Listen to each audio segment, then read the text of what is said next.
नमस्कार दोस्तों, मैं संजय गोल्डफाल लाइव ए टू जेड में आपका स्वागत करता हूं। दोस्तों आइए आज एक और विकास दिव्यकृति सर का वीडियो के बारे में जानते हैं। तो चलते हैं वीडियो की ओर। जब मैं दिल्ली आया था 1990 में, मैं हरियाणा के एक शहर से, भिवानी से दिल्ली आया था पढ़ने के लिए। मेरे ड्रीम कॉलेज में हंसराज भी एक था, पर मेरा संयुक्त से मेरा एडमिशन जाकिर हुसैन में हुआ। मेरे अंक ठीक थे, यहाँ हो सकता था, पर मैं तो नई दिल्ली स्टेशन पे उतरा, बाहर निकला, पता लगा वहीं एक कॉलेज है, वहीं एडमिशन ले लिया मैंने। तो लोगों ने कहा कि यार कैंपस बड़ा अच्छा होता है। मैंने, अरे क्या फ़र्क पड़ता है, कॉलेज कॉलेज होता है, छड्डो, यही छड्डो में सिखाने आया हूँ आप लोगों को।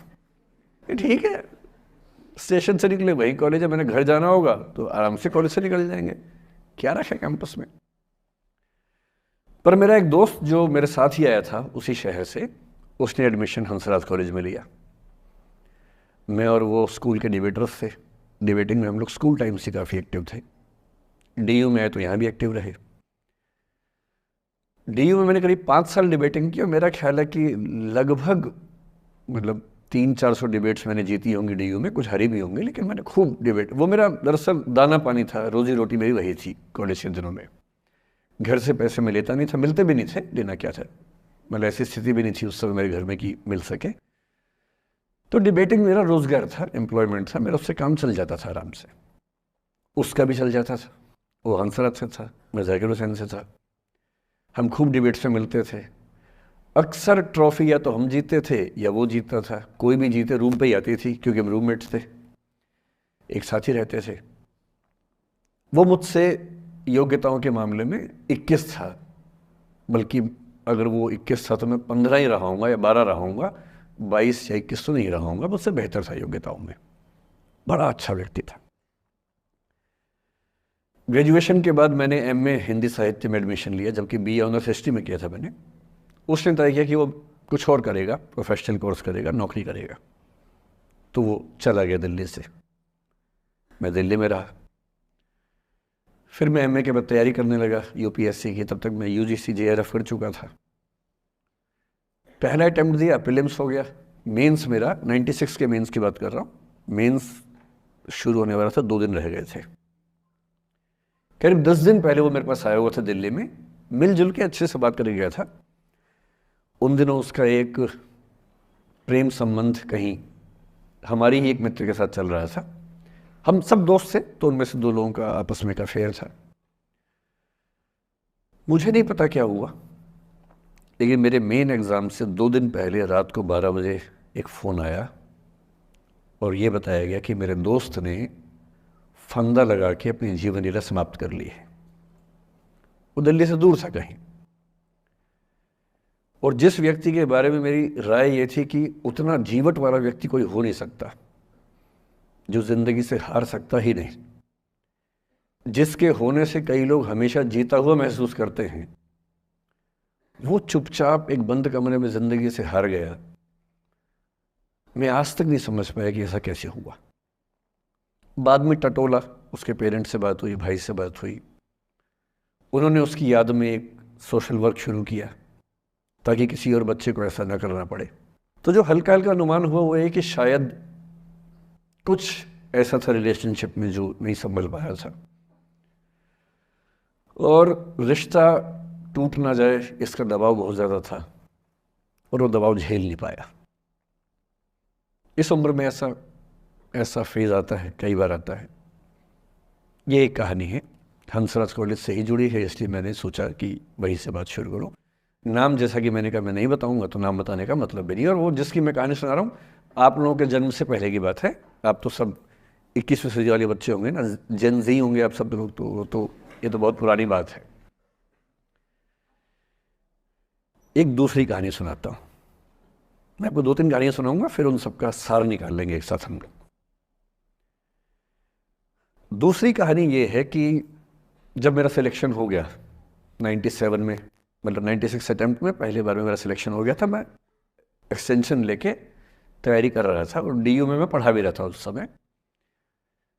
तब मैं शायद डीएवी कॉलेज में था या अग्रसेन को, मैं 2 जगह पढ़ाया डीयू में, तो उनमें से किसी कॉलेज में पढ़ा रहा था उस समय में।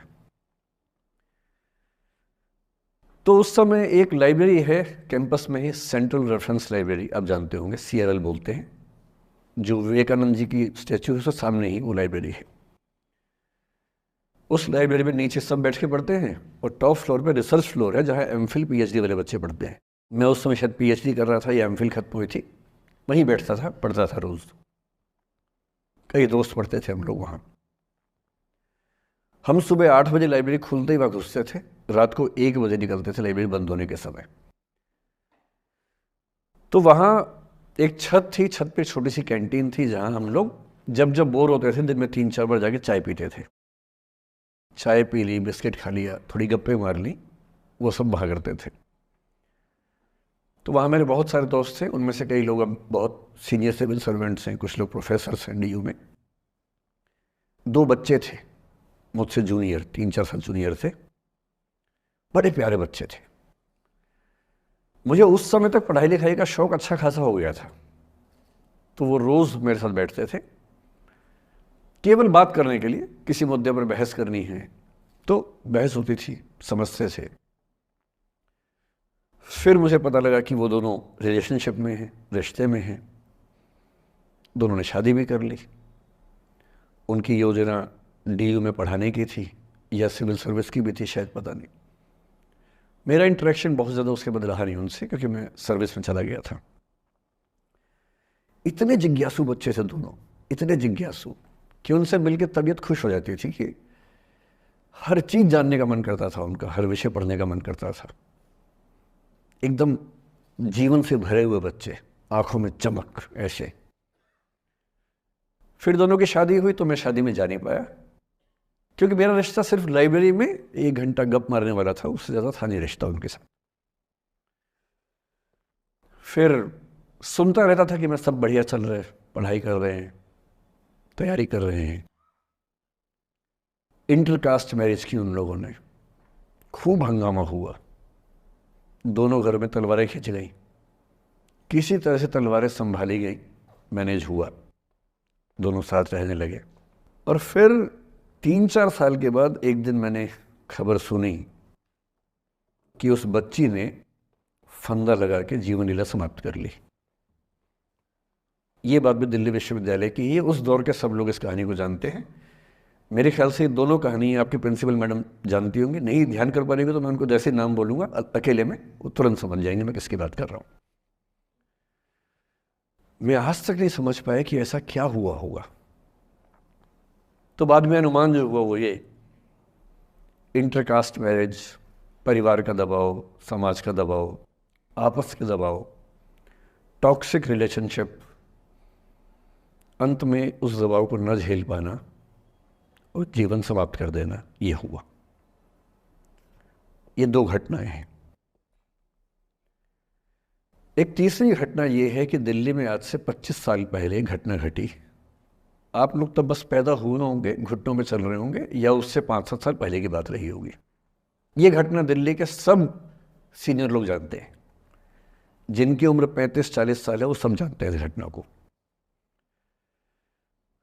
मोबाइल फ़ोन में वीडियो नया नया आया था उस समय। अब तो आपके हर फ़ोन में वीडियो है, अब तो सामने भी है, ताकि आप वैसा वाला मुंह बना के सेल्फी खिंचवा सके। पाउट बोलते हैं ना, मैं उसको देसी भाषा में सूअर जैसा मुंह बोलता हूँ, और वैसा ही बनता भी है, क्यूट क्यूट सा सूअर जैसा मुंह बना के लोग सेल्फी खिंचवाते हैं, उसको बोलते हैं पाउट। तब तो कैमरा फ़ोन में पहली बार आया था, तब लोग अभ्यस्त नहीं थे। अब जैसे आप लोग कितने अभ्यस्त होंगे, हम भी होने लग गए। अब हम किसी से बात करते हैं तो हम ये एज्यूम करके चलते हैं कि उसने फ़ोन में कुछ ना कुछ ऑन कर रखा होगा, या तो आवाज़ रिकॉर्ड करेगा या वीडियो बनाएगा। तुम कितने केयरफुल होकर बोलते हैं, कितने कॉन्शियस रहते हैं। और सर्विलांस सोसाइटी की सबसे बुरी बात यह है कि हम हमेशा चौकन्ने रहते हैं, हम सहज हो ही नहीं पाते। सहज रूप से 2 लोग बात कर लें, हो ही नहीं पाता। तो मैं तो अपने ऑफिस में कई बार ऐसा करता हूँ, जब हम 3-4 लोग बैठते हैं इनफॉर्मल बातचीत के लिए, हम सब अपना अपना फ़ोन कमरे के बाहर छोड़ के आ जाते हैं, फिर 2 घंटे बात करते हैं, इस भय से मुक्त होके कि कहीं कोई रिकॉर्ड तो नहीं कर रहा। ये हालत है आज की। उस ज़माने में तो फ़ोन थे। मोबाइल फ़ोन आया था भारत में लगभग 1995 के आसपास पहली बार, बड़ा महंगा था, 16 रुपये प्रति मिनट इनकमिंग, 16 रुपये प्रति मिनट आउटगोइंग, ये रेट से उस समय। और फ़ोन वो थे जिनसे आप कील भी ठोक सकते हैं, वैसे वाले फ़ोन थे, बटन वाले फ़ोन थे। नोकिया एक कंपनी थी, उसके फ़ोन हुआ करते थे। उसके 4-5 साल के बाद क्या हुआ, पहली बार किसी कंपनी ने फ़ोन में कैमरा लगा दिया। ये बात उस समय के लोग नहीं समझते थे। जब भी नई तकनीक आती है उसको समझने में टाइम लगता है। जो पहले समझते हैं फ़ायदा उठा लेते हैं, जो थोड़ा लेट समझते हैं वो उसका नुकसान उठाते हैं।